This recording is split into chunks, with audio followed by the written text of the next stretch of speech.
Кои се зелените перспективи на град Скопје?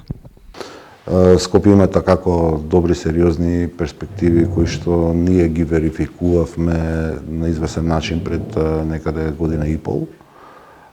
Стратегиите и политиките кои што ги води градот, а под зелен град не се подразбира исклучиво зеленило, се верификувани на начин што нашиот град во номенклатурата за кандидатура за зелена престолнина ја помина првата фаза и беше меѓу 8 кандидати.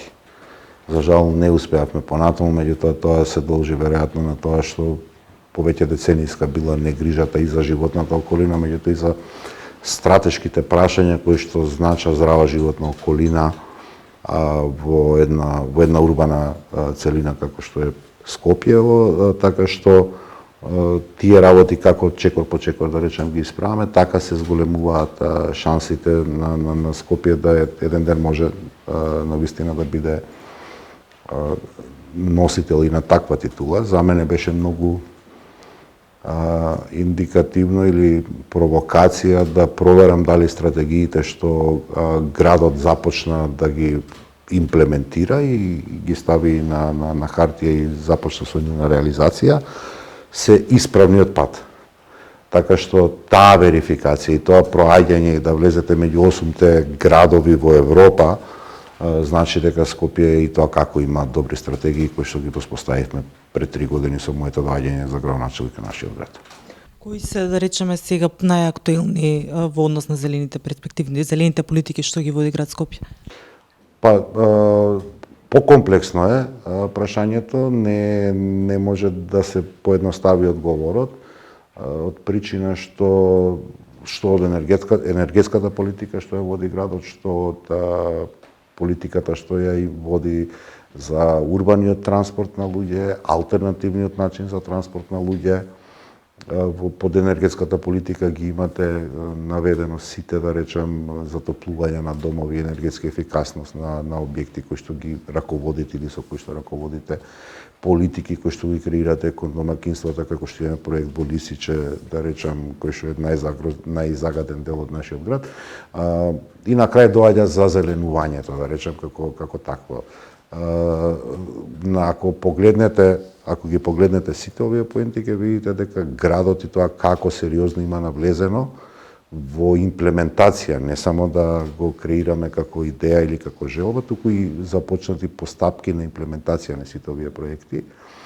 Од стратешки за мене важно формирањето на градски енергетски системи, каде што веќе сме до фаза на поднесена апликација пред регулаторна комисија да добиеме дозвола да се занимаваме со таа дејност како град, а тоа подразбира да може градот да влезе во една поактивна улога кон граѓаните за нивно приклучување што на централниот, да речем, систем за грејење или спојување на системите на загревање на домовите и гасификацијата како таква, до тоа дека 2 од 3 тендера за имплементација на Bus Rapid Transit како најсовремен концепт за урбан транспорт, масовен урбан транспорт на граѓани се веќе во тек и ги чекаме завршните преговори помеѓу Министерството за финансии и ЕБРД, кое што се јавува како главен финансиер, за да можеме и завршниот за имплементација на целиот систем.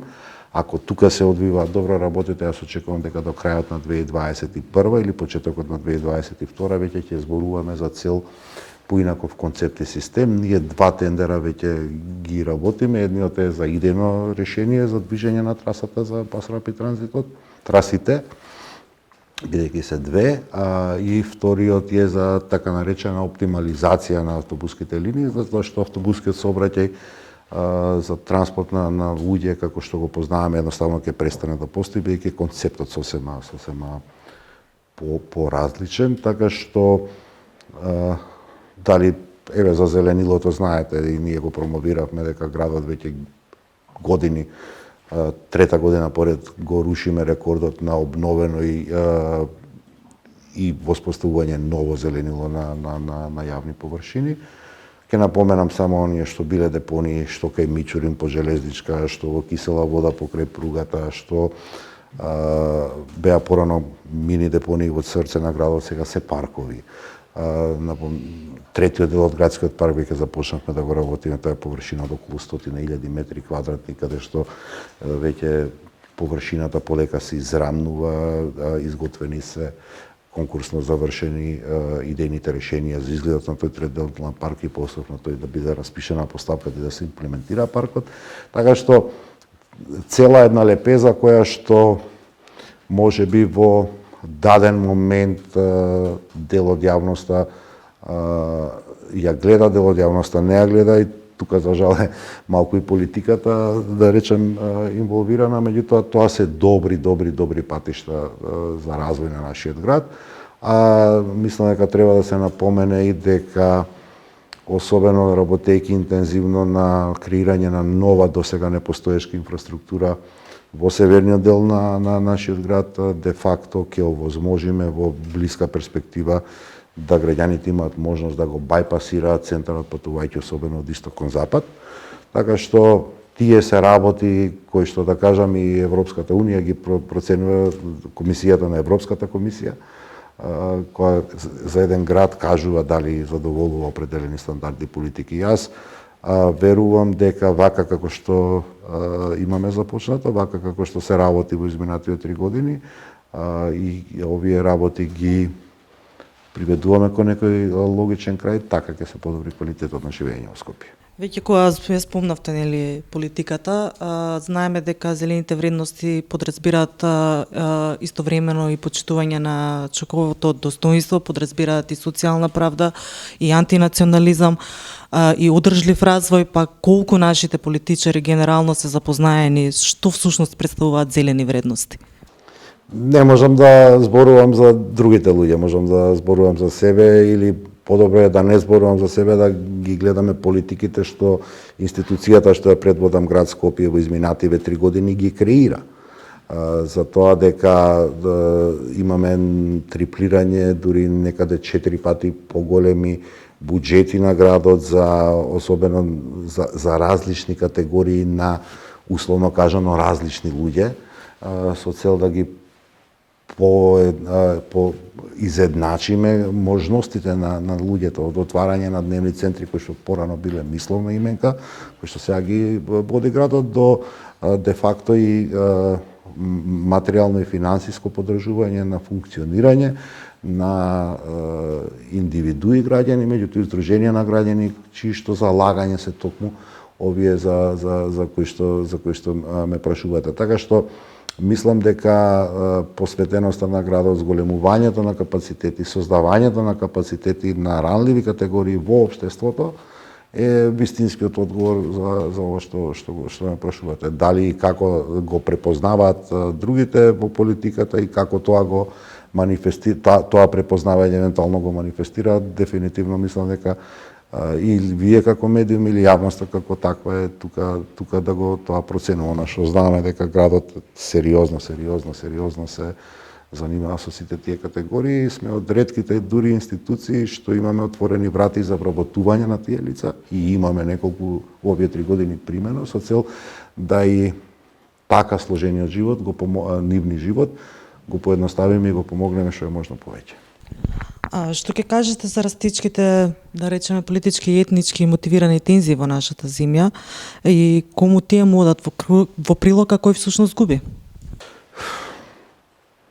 Социолошки е феноменот на функционирање можеби на определени политички партии во недостаток на политички аргументи или во недостаток на опции кои што би биле примамливи за политичката публика, да кажам.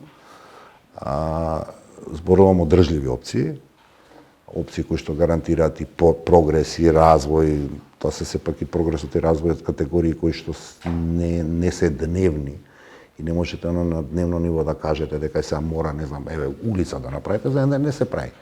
Потребно е време, меѓутоа во недостаток на такви некои политички аргументи и агенди, за жал, дел од политичките структури и за мој вкус дури прелесно се играат со најинтимните чувства на граѓаните, како што е религиската или националната припадност. Во едно комплексно општество како што е македонското, тоа може да донесе или да доведе до сериозни последици, несакани последици. Тоа е наједноставна политика за водење. Јас ја викам политика на пароли. Многу е лесно да ја изговорите паролата и на таа парола да се залепи, условно кажано, определена групација на луѓе и да добие некаква си политичка тежина таа парола. Проблемот е кога ќе почнете да живеете во последиците од паролите. А тоа е нешто што на Балканот, но за жал во последниве 30 години многу често ни се случуваше. И мислам дека со одговорното однесување или одговорниот пристап и на нас кои што сме дел од јавниот живот во политичка смисла, меѓутоа и на вас што сте дел од јавниот живот во медиумска смисла, должни сме, барем тие што сме одговорни, да креираме еден поинаков амбиент во општеството. Еден поинаков политички. Па општо амбиентот ако го креирате поинаку, тогаш де факто ја разоружувате политиката. И знаете, имаме сега луѓе кои што се на почеток на своите политички кариери, кои што измешаа и лево и десно. Кога мешате лево и десно, цивилизацијата тоа го вика национал-социјализам или фашизам. Какви се последиците од фашизмот и лесно изговарање и мешање на политички опции, цивилизацијата ја кошташе преку 50 милиони животи во Втората светска војна. Така што не баш, да, тие се лесно лепливи за уво, последиците се стравични.